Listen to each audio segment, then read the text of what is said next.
সূরা নাস এবং ফালাকের স্পেশাল কিছু ফজিলত আছে। যেমন একটা হলো, যে ব্যক্তি, একটু মনোযোগ দিয়ে শুনবেন, যে ব্যক্তি সূরা ফালাক, সূরা নাস এবং সূরা ইখলাস এই তিনটা সূরা সকালে এবং সন্ধ্যায় তিনবার করে পড়বে, যদি সকালে পড়ে সন্ধ্যা পর্যন্ত যাবতীয় হঠাৎ বিপদ থেকে বেঁচে থাকবে। হঠাৎ বিপদ, ধাপাস করে কোনো বিপদে পড়বে না ইনশাআল্লাহ। আমি খেয়াল করে দেখবেন, সব পরিবারে যাচ্ছে মাইক্রো নিয়ে বিয়ে খাইতে, ডেট, স্পট ডেট, তাই না? হঠাৎ করে দেখবেন সকালে ঠিক মতো আসে, হঠাৎ স্ট্রোক নাই।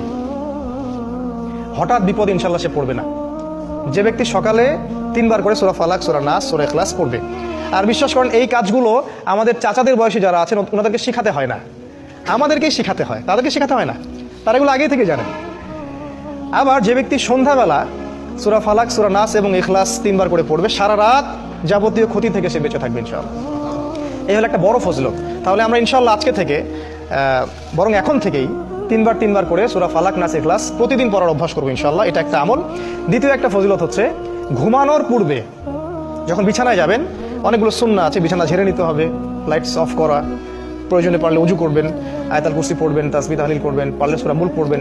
যদি কিছুই করতে না পারেন, কমপক্ষে সূরা ফালাক, সূরা নাস আর সূরা ইখলাস তিনবার করে পড়বেন। সিস্টেমটা আমি দেখাই দিচ্ছি, যে প্রথমে হাত সামনে নিয়ে বিসমিল্লাহির রহমানির রহিম পড়ে সূরাতুল ইখলাস, আবার বিসমিল্লাহ বলে সূরাতুল ফালাক, আবার বিসমিল্লাহ বলে সূরাতুন নাস একবার করে পড়লেন, পড়ে এভাবে ফু দিবেন, দিয়ে মাথা থেকে নিয়ে যতদূর পর্যন্ত পারেন এভাবে মাসেহ করবেন একবার, তারপরে আবার একবার, তারপরে আবার একবার, মোট তিনবার।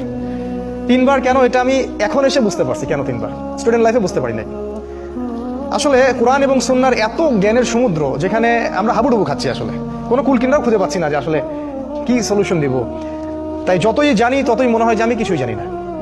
একটা হাদিস সেদিন আমরা জানলাম, সেটা হলো যখন মানুষ ঘুমায় তখন শয়তান চলে আসে কাছে, মানে সবার সাথে একটা করে শয়তান আছে, ওই শয়তান চলে আসে, ওর নাম হচ্ছে কারিন, যেটা কোরআনে আছে।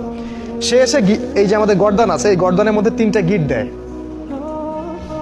এবং প্রতিটা গিটের সাথে সে বলে, তোমার সামনে দীর্ঘ রাত, তুমি ঘুমাও, তোমার সামনে দীর্ঘ রাত, তুমি ঘুমাও, তোমার সামনে দীর্ঘ রাত, তুমি ঘুমাও, আরামে ঘুমাও।